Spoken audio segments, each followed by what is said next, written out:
ഇന്ന് ഞാൻ എൻ്റെ മൂത്തമ്മാൻ്റെ വീട്ടിലേക്ക് വന്നതാണ്. മൂത്തമ്മാൻ്റെ മോന്, അതായത് എൻ്റെ കാക്ക ദുബായിൽ നിന്ന് വന്നിട്ട് കുറച്ച് കാലമായി. അപ്പോൾ ഒന്നിച്ച് കൂടാച്ചിട്ട് വന്നതാണ്. ശനിയാഴ്ച വൈകുന്നേരമായിട്ട് പോയത്. മൂത്തമ്മാരുടെ വീട്ടിൽ എത്തിയപ്പോഴത്തേന് മഗ്‌രിബ് ബാങ്കൊക്കെ കൊടുക്കാനായി. അപ്പോൾ ഞങ്ങൾ വന്നപ്പോൾ അവർ ഞങ്ങൾക്ക് ഈത്തപ്പഴ ജ്യൂസ് മന്തി ഉണ്ടാക്കി വെച്ചിട്ടുണ്ടായിരുന്നു. പിന്നെ വീഡിയോ ക്ലിപ്പൊന്നും എടുത്തില്ല കേട്ടോ. യാത്രാക്ഷീണം നല്ലോണം ഉണ്ടായിരുന്നു. ഞാൻ വർത്താനൊക്കെ പറഞ്ഞ് കുറേ നേരം നിന്നപ്പോൾ വീഡിയോയുടെ ക്ലിപ്പൊന്നും എടുക്കാൻ പറ്റിയില്ല. പിന്നെ ഇത് പിറ്റേ ദിവസത്തെ വീഡിയോ കേട്ടോ. ഇല്ലെങ്കിൽ ഏറ്റവും ലേറ്റ് ആയിട്ടാട്ടോ ഞാനും പിന്നെ എണീറ്റപ്പാടെ പുറത്തൊക്കെ ഇറങ്ങി. ഇതാട്ടോ എൻ്റെ മൂത്തമ്മാൻ്റെ മൂത്താപ്പാൻ്റെ ഗാർഡൻ. അവർ രണ്ടുപേരും കൂടെ നട്ടാട്ടെ ഈ ചെടികളും ഈ ഫ്രൂട്ടിന്റെ തയ്യാളൊക്കെ. മൂത്തമ്മാരുടെ നിറച്ച് ഫ്രാഷൻ ഫ്രൂട്ട് ഉണ്ട്.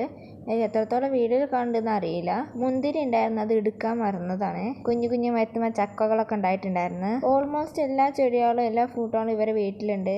കൂടുതലായിട്ട് ഫ്രാഷൻ ഫ്രൂട്ട് ആയിട്ടുള്ളത്. ഈ വീഡിയോ എടുക്കുന്ന ടൈമിൽ കുറച്ച് മഴ ചാറുന്നുണ്ടായിരുന്നു. അതുകൊണ്ട് വല്ലാണ്ട് ക്ലിപ്പൊന്നും എടുക്കാൻ പറ്റിയില്ല. വീഡിയോയിൽ കാണണ്ടെന്ന് അറിയില്ല. ചെടികളെ താഴെ കല്ലിന്റെ സെറ്റപ്പ് ഒക്കെ വെച്ചിട്ട് ഇങ്ങനെ നിൽക്കണ കണ്ടില്ലേ? അതൊക്കെ എൻ്റെ മൂത്താപ്പാന്റെ ഐഡിയ. ആൾക്ക് ഈ ചെടികളോടൊക്കെ ഭയങ്കര ഇൻട്രസ്റ്റ് ആണ്. കുറച്ചേരം മുറ്റത്ത് അങ്ങോട്ടും ഇങ്ങോട്ടൊക്കെ നടന്ന് പിന്നെ നോക്കിയപ്പോൾ നല്ലൊരു ഭംഗിയുള്ള പൂ കണ്ടിരുന്നു. പിന്നെ ഈ ഒരു വെള്ളമുളക് ഇതിന്റെ വീട്ടിലുണ്ടായിരുന്നു. അതൊക്കെ ഞാനും കസിനും നുള്ളിയതാണ്. എല്ലാവർക്കും പൂ കൊടുക്കാണ്ട് നുള്ളി. പിന്നെ കുറെ കഴിഞ്ഞ ശേഷമാണ് ഈ മുളക് ഉണ്ടായിട്ടുള്ളത്. മൂത്തമ്മാട് അത്യാവശ്യം കോഴിക്കോളൊക്കെ ഉണ്ട് കേട്ടാ. ആ പറ്റുങ്ങളൊക്കെ ഒന്ന് കൂട്ടിയൊക്കെ ഒന്ന് ആട്ടി. അപ്പൊ ഇത്രയുള്ള ഇന്നത്തെ വീഡിയോ. അപ്പൊ ശരി, ബൈ.